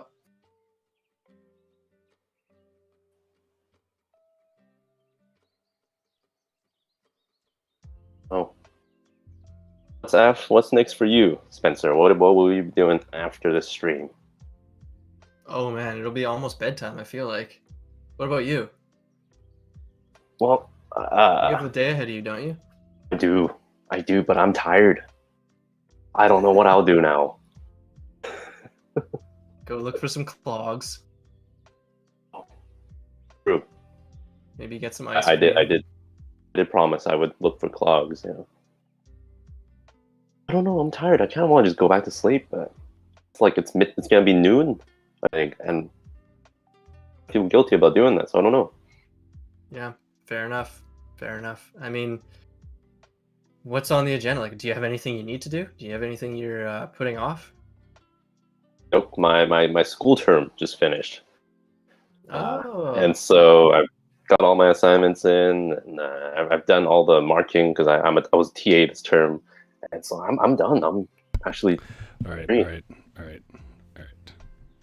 I'm done. So, good Lord. It is an ending. I think I worked everything in. So chat, I need you to stick around because I really worked to try and get more stuff in than I have in the past. All right. I will start with the tail end. Actually, it's the ending, so I'll read the whole thing, and we'll see what we forgot and never did anything with, which is usually what happens. Oh my god, this is so long. 8 pages. Yo, it's big font, though. True.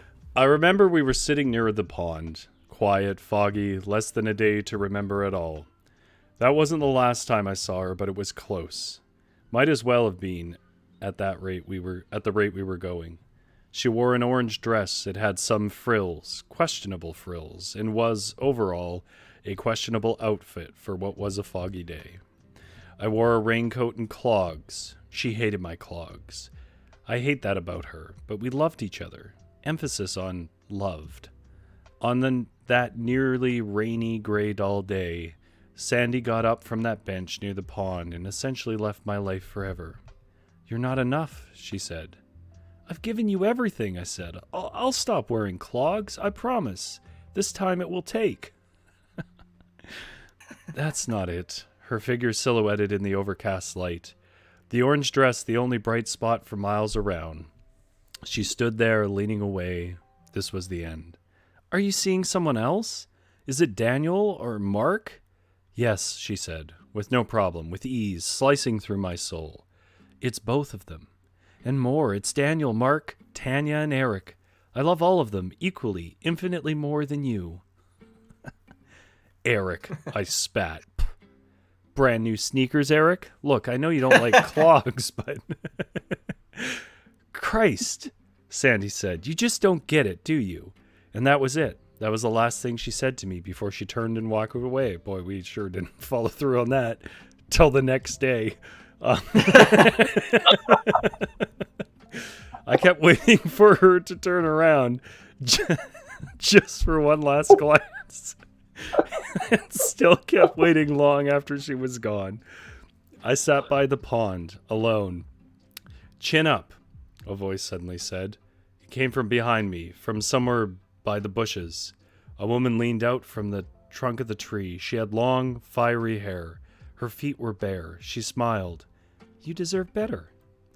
I wasn't sure if she was addressing me, but there was no one else she could be talking to. Slowly the woman began to approach me.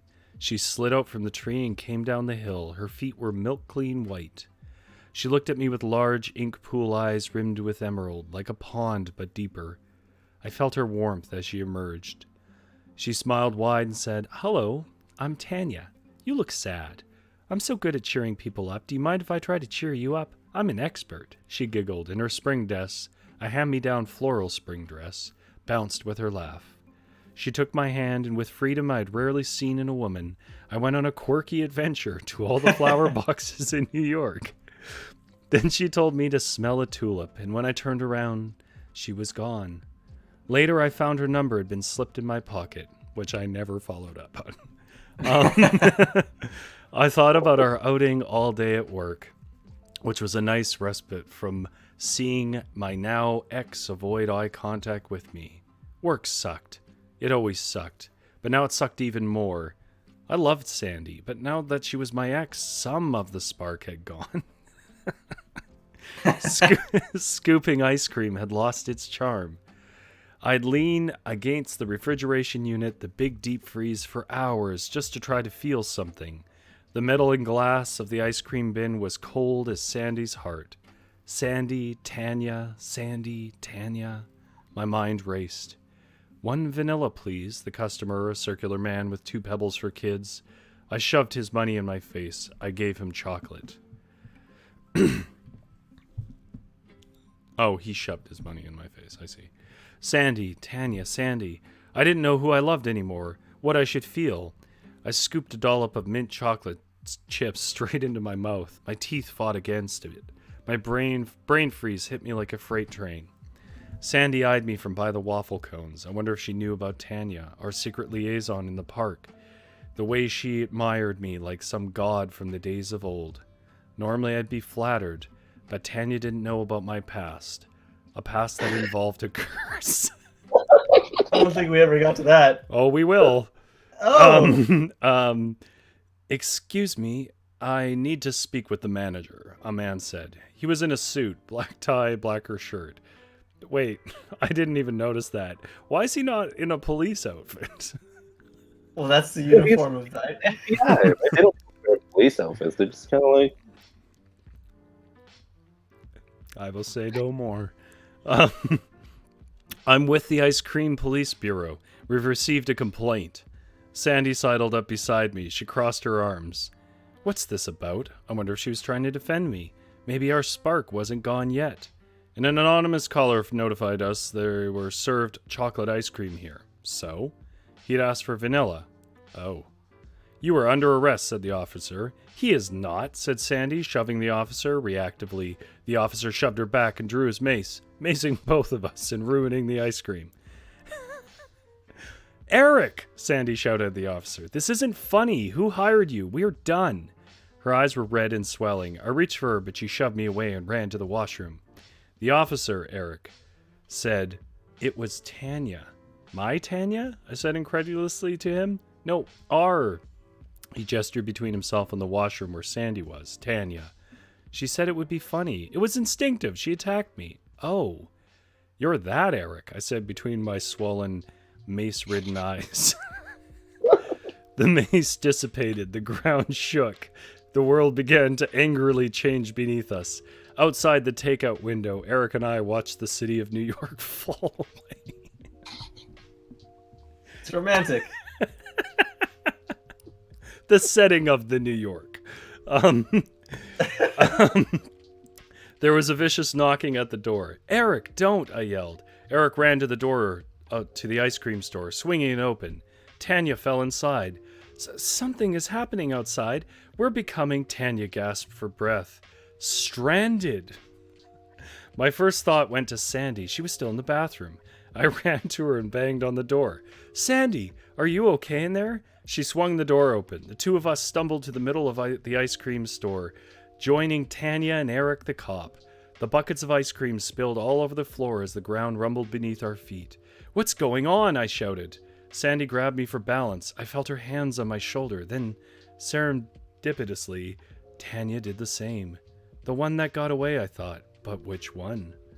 I looked to Eric. He was holding onto the freezer. I beckoned him over. Eric, I said, come to us. It's safe over here. We need Daniel, Sandy said. No, I broke up with Daniel for us, remember? Said Eric. But I like Daniel more than you, Eric. He was supposed to break up with you, Sandy said. The windows rattled and cracked with the stranding event outside. No one was breaking up with anyone. We all have love, especially myself and... This is supposed to be Tanya. So maybe I should just fix that. Tanya pointed towards me. But I broke up with him for us, Tanya, said Sandy. The window cracked and the stranding started howling in the stranding and stranding the room. You broke up with him because you knew I loved him most, but you kept him all to yourself from all of us, Tanya shouted over the stranding. You love me? I said to Tanya. Tears formed in Sandy's eyes, and not just from the mace Eric sprayed. I always have, but I told Sandy we couldn't be together because, well, I found out we were siblings, Tanya said. What? Oh. Said everyone over the building stranding. I just imagine if we get a face spray, everyone just suddenly turns and they don't care about what's happening outside anymore. They're just like, you're siblings? No. It's just a misunderstanding. After I told Sandy to split with you rather than ask you to join us, I found the records in an anonymous letter. But it doesn't matter now. Now we are going to be stranded and die, Tanya explained. I saw a frown curse her perfect face for the first time. I realized everyone was looking at me, and for the first time, I knew that love was freedom, not a prison like tight clogs. That's what Sandy must have always been trying to tell me. In the comfort of that love, I finally shared the secret of my curse. Guys and girls, I have something I have always thought was a curse, but I now realize it's a grace. Come, hug me, and Tanya, you must kiss me. And then she kissed me with the deepest, most meaningful kiss I have ever had. And of course, I turned into a log cabin that our circle of love could float away into the sunset on, protected by my warehouse form. After all, love makes every bad day a good one, and every curse a blessing.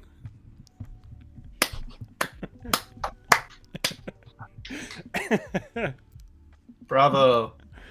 Bravo. It only took us 2 hours to get this nonsense out.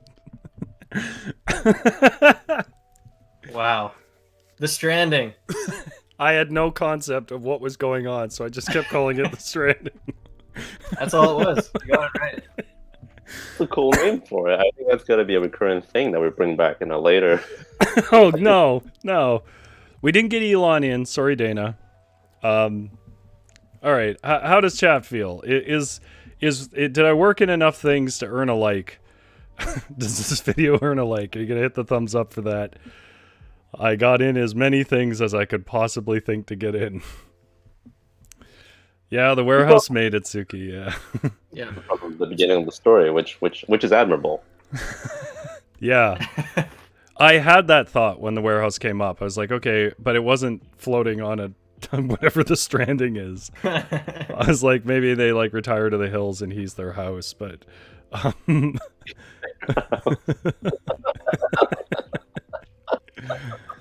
Vanessa says a true romance roller coaster. Brandon says bravo. Man, that was hard. That was hard. Yeah. I'd like to think that in its difficulty, it is entertaining. Hardest thing I've ever had to do. Yeah, I know. This is it. It's never going to get harder. Not your thesis. Not the MFA. This. No, this for sure. What were you guys' favorite parts before we wrap up here? Oh, I liked Eric the cop. I liked how he sort of snuck in there, the ice cream bureau police officer or whatever. I do like Felix. I give you a hard time, but I do like that you're an agent of chaos. Like you threw something in there, and I was like, how the hell am I going to work this in? And we ended up working it in. Well, I like that we began with very humble intentions. You know, it's. Well, I'm honestly proud of ourselves for sticking to like at least something romantic throughout, like a love story throughout, even though it's insane and no relationship is developed or anything. Because I honestly thought it would just turn into like mech fighting robots or something really quick. It's more real this way, you know. It's raw. There was no love story developing because this is what real life is like. Yeah, that's right. The Stranding is coming, guys. But Hashtag, Rory, The Stranding is coming. My favorite line was, "You broke up with him because you knew I loved him most, but you kept him all to yourself from all of us." Tanya shouted over the Stranding, just beautifully wrapping up every single detail, every character motivation and intention wrapped up in one piece of expository dialogue. Yeah, it was all Amazing. expository. It was like a page of expository. There you go.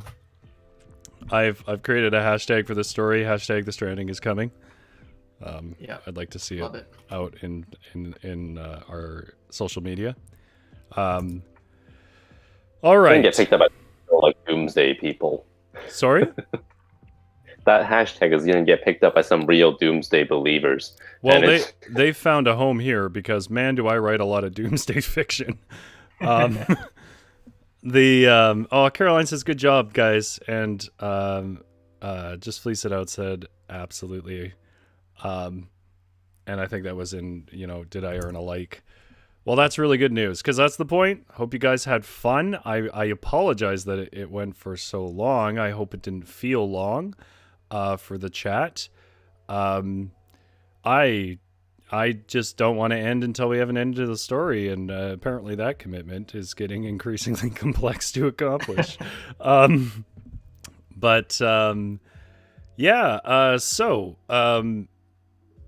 Felix, your story is up this week. tell the chat again what it's called and what it's about?